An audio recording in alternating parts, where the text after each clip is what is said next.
Okay, yeah, so you can pick from this list if you have a mill or end mill that matches up, and it doesn't have to match exact because you're gonna zero everything, I would imagine, when you do your tool changes, so it's not a real big deal. The main thing is getting the diameter correct. So we're gonna pick just a regular old end mill. That pulls up the end mill list.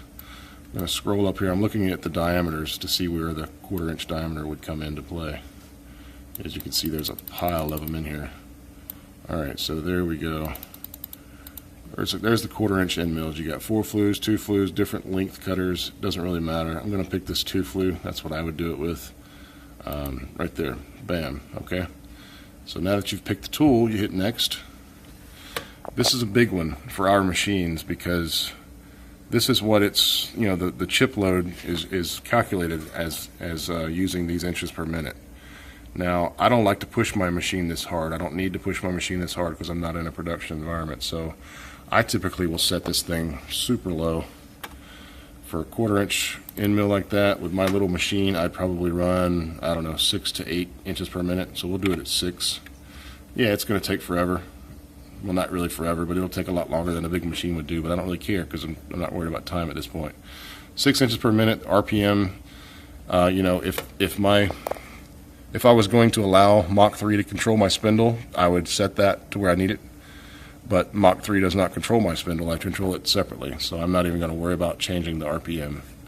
But you can leave it or change it however you want to do it. So I click next.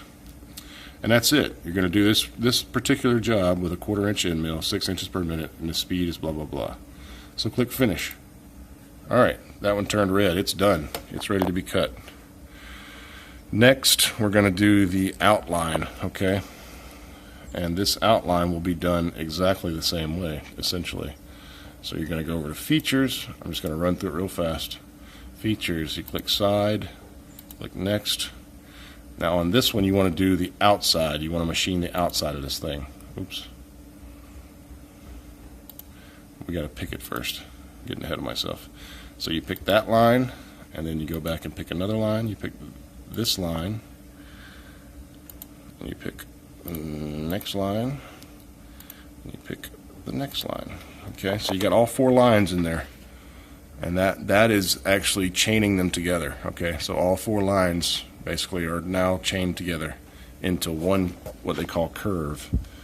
Okay, so we're going to click next. Now this is where we do the inside or outside. All right, I want to do the outside. And the way you see that is right here. See this arrow that just popped out?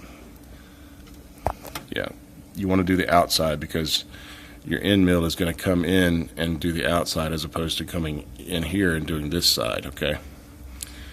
All right, so that's done. We're going to click next. And I'm going to pause the video and start another one.